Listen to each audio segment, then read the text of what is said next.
O Afeto que Alimenta, de Paulo César Pereira. Capítulo 1. Afeto. O traço de caráter mais ameaçado de extinção é justamente aquele que todos nós afirmamos querer, o amor. Bill Hybels. Depois de muito falar sobre esse assunto nas aulas do curso Saúde Emocional e Vida Cristã, e em palestras, principalmente para casais, resolvi transformá-lo em livro. Este tem sido um tema bastante relevante, que faz parte da análise transacional, uma abordagem dentro da psicologia. O tema, especificamente, é carícia. Esta foi definida como todo gesto que demonstra o reconhecimento da existência do outro. Sendo assim, pode ser um aperto de mão, um sorriso, uma conversa, um momento de atenção, um abraço, um telefonema, parabenizando pelo aniversário ou pela promoção. Semelhantemente, um elogio por um trabalho feito, pela roupa ou pelo carro novo, ou seja, qualquer gesto que demonstre que o outro é percebido. É estranho dizer, mas até mesmo uma agressividade é considerada uma carícia, pois a pessoa só agride a quem reconhece que existe. Portanto, o contrário de carícia é desprezo, ou seja, a não demonstração de reconhecimento da existência do outro. E está aí uma das coisas que mais machuca alguém, ser desprezado. Um jovem, participando dessa aula, quando falei sobre o desprezo, disse que tinha acabado de passar por essa experiência.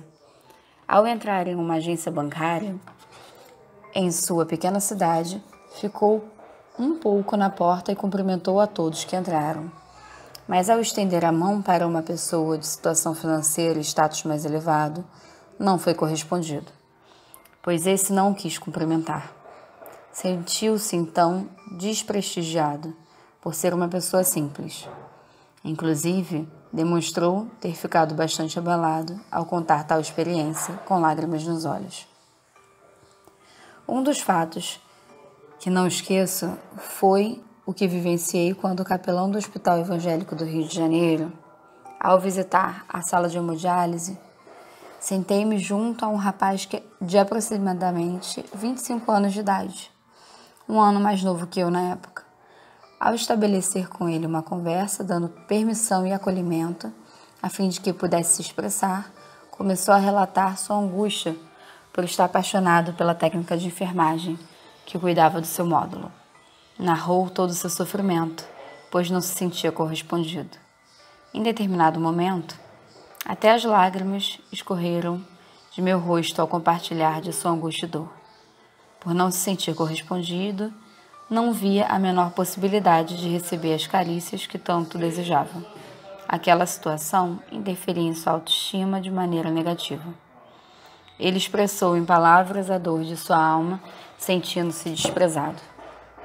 Em 2 Samuel 13, está uma situação que muito causa repúdio. Trata-se da violência sexual sofrida por Tamar. Seu irmão, Amnon, foi o praticante, o qual depois a desprezou.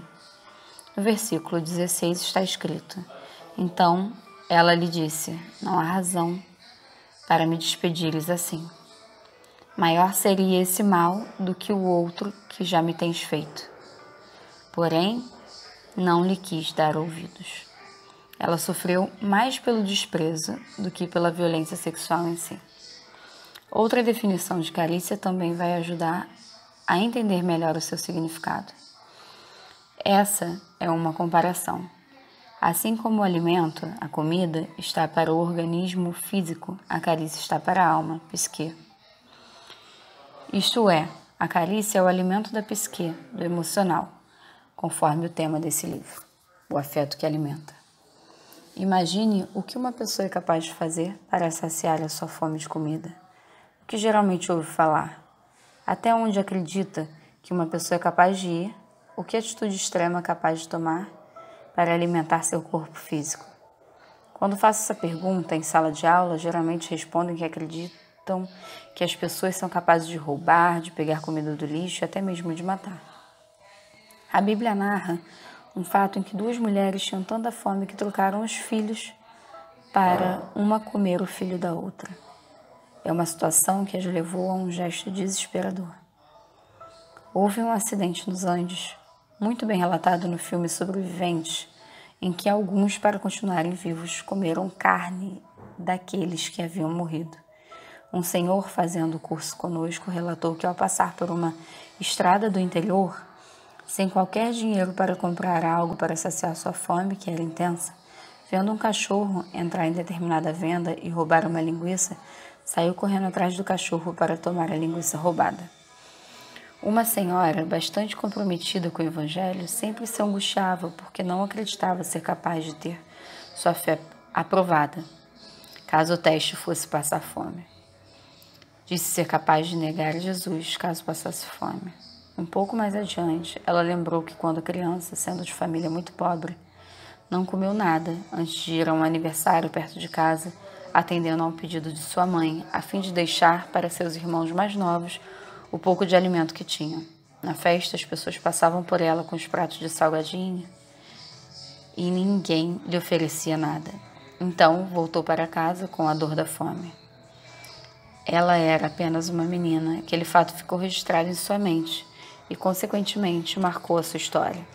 Sendo assim, não admitia, em hipótese alguma, passar novamente por tal experiência, tendo dito que o trauma é uma mancha no emocional.